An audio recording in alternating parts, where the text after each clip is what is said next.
Quiero dar la bienvenida a todos y ofrecerle la palabra al secretario ramal del Comercio de la Central Unitaria de Trabajadores, don Juan Moreno. Le ofrezco la palabra. Muchas gracias, presidente. Saludar a todos los senadores, senadoras, a los presentes, representantes empleadores, trabajadores y trabajadoras, y ministra. Primero quiero agradecer esta instancia porque creo que es la primera instancia real y concreta en donde podemos estar conversando sobre un retorno. Creo que esto es lo que faltó desde un inicio. No se han tenido conversaciones en este enfoque, y quiero señalar lo siguiente en torno al protocolo paso a paso. Primero, hay que generar un punto en el sentido que no se refiere mayormente al tema de determinación de COVID como enfermedad profesional, cuando se contagia en el lugar de trabajo. No entrega criterios ni directrices para esa determinación. Yo creo que eso es súper importante, que el temor más grande hoy día, que es justamente el contagio y el rebrote. Pone poco énfasis en tema de trayecto. Se limita a sugerir ingresos diferidos por bloque de horario, y ahí quiero señalar lo que ha pasado estos días con los malls o con los centros de strip center o con los mismos supermercados, cómo han estado colapsados sin ningún tipo de regulación. Y abandonando, ¿no es cierto?, acuerdos, ¿no es cierto?, que se generan entre los trabajadores y empleadores. Esto quiere decir que aquí, más allá de protocolos que puedan existir, mientras estos no sean fiscalizables, siguen siendo buena voluntad. No establece reglas claras de metraje para calcular los aforos. Casinos debieran tener pantallas protectoras entre trabajadores, no solo a la instancia, estoy hablando ya de la interna. No, el tema de no prohíbe el uso de duchas o camarines, que también señala. En el caso de la ropa de trabajo, dice que se debe, pero procurar que sea del uso personal.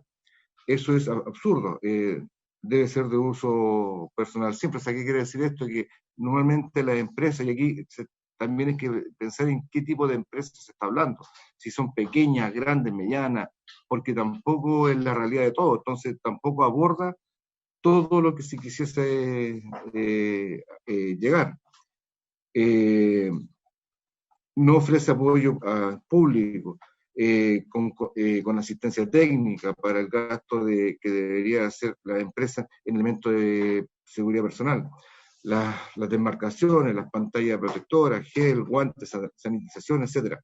Para las pymes eso puede significar una inversión importante y el rol de las mutuales queda poco explícito. Y ahí vuelvo a tomar lo que decía la representante de la OEPS, que efectivamente una vulcanización, un negocio chico, no es el mismo negocio que en este caso tiene la misma espalda que una empresa importante. Y ahí el gasto que se va a significar en toda esta materia tampoco está especificado y explicitado en cómo se les van a ayudar a esta pyme o a esta pequeña empresa para que puedan reabrir, ¿no es cierto?, con cara al público.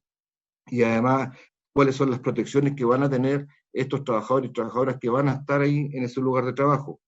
Junto a ello, creo que hay que reclamar fuerte, ¿no es cierto?, por la exclusión de los sindicatos en este programa. La semana pasada enviamos una carta al Mercurio, y estos son parte de las cosas que hemos querido hacer como organización sindical, como gremio, tratando de que nos tomen en consideración para las conversaciones, ya que aquí no se ha tomado en consideración la realidad nuestra. Yo quiero decir, presidente, que la semana antepasada tuve 2 semanas en el sur viajando, recorriendo instancias, de verdad que fue caótico ver cómo los trabajadores y trabajadoras están en una totalidad de abandono, sin fiscalizaciones por la autoridad. Y eso de verdad que es el miedo más grande que tienen hoy día para para volver o para trabajar. El día 29 de julio, la ministra del Trabajo, el ministro de Economía y la ministra de Transporte se reunieron con el presidente de la CBC para realizar el tema del traslado a los lugares de trabajo durante la fase de transición y realizar el llamado al diálogo entre empresas y trabajadores. El problema es que los trabajadores no estaban, para variar. La omisión del gobierno en esta materia ya se ha hecho una constante. Desde que comenzó la pandemia son decenas de las ocasiones que el presidente de la República ha recibido al presidente de la CPC, junto a otros dirigentes empresariales, pero no ha recibido a ningún representante de los sindicatos más relevantes del país. Consultado, ¿no es cierto?, el ministro de Salud hace algunos días, sí había convocado a algunos sindicatos para difundir el programa paso a paso. Se acogió de hombro y admitió que no había hecho nada. O sea, en el fondo también es importante decir que aquí no ha habido conversación con los representantes de los trabajadores. Vuelvo a poner énfasis en el punto.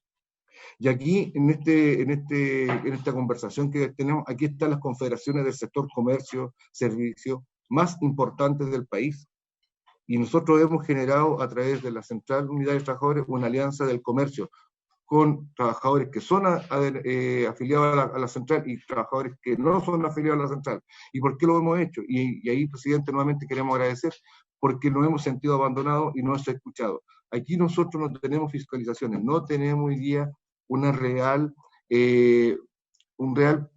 protocolo, de algunos llamarlo así, que tenga la certeza de que vamos a poder generar, en este caso, reclamos que la Dirección del Trabajo pueda, ¿no es cierto?, indagar. La Suceso, por otro lado, dice que no tiene facultad administrativa. No se ha hecho, las mutuales han sido parte ausente de todo este proceso, resguardando siempre el negocio, ¿cierto?, de las mutuales. Y por otro lado también tenemos que decir que nos preocupa bastante el cómo se está haciendo hoy día este desconfinamiento.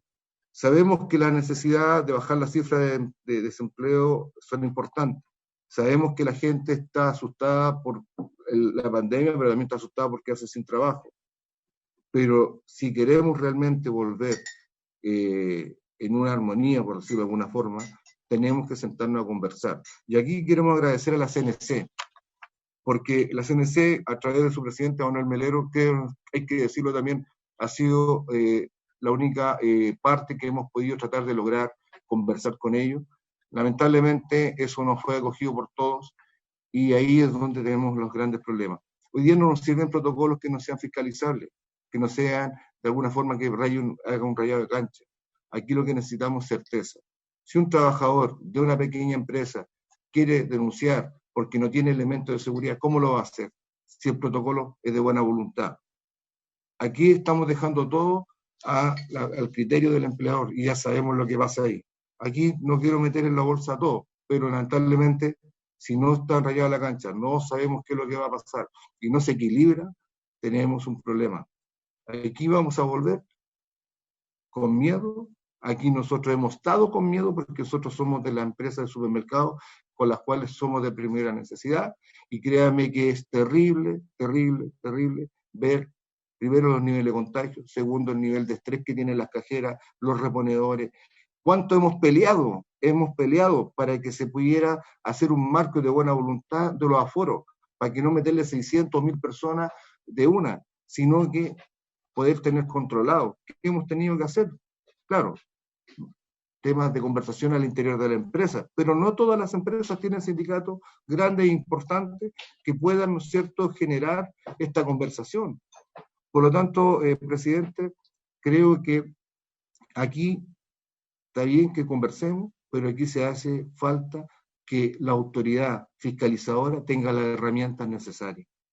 Aquí necesitamos, no buena voluntad, necesitamos saber que estamos protegidos. Y para eso, en la relación laboral, los trabajadores son la parte más débil. Nosotros creemos que, y estamos construyendo a través de esta alianza, una propuesta para el comercio en temas de cómo podríamos generar medidas, ¿no es cierto?, de prevención. Porque no también solamente tenemos que decir que vamos a volver, cuáles son las medidas de prevención, qué va a pasar con el tema de trayectos. ¿Se le va a considerar enfermedad laboral si se contagia en el trayecto? Porque hasta ahora no ha sido así. Y eso, presidente, y con esto voy terminando, y eso que hemos sido trabajadores que hemos tenido permiso para ir a trabajar del lugar de la casa hasta el trabajo. Y esos contagios no han sido considerados como enfermedades laborales. Tampoco se han dicho cuántos trabajadores han fallecido. Tampoco se han dicho cuántos trabajadores hoy día están con problemas de pago de licencia y trabajadoras. Este es un sector que reúne el comercio casi 2 millones de trabajadores y trabajadoras.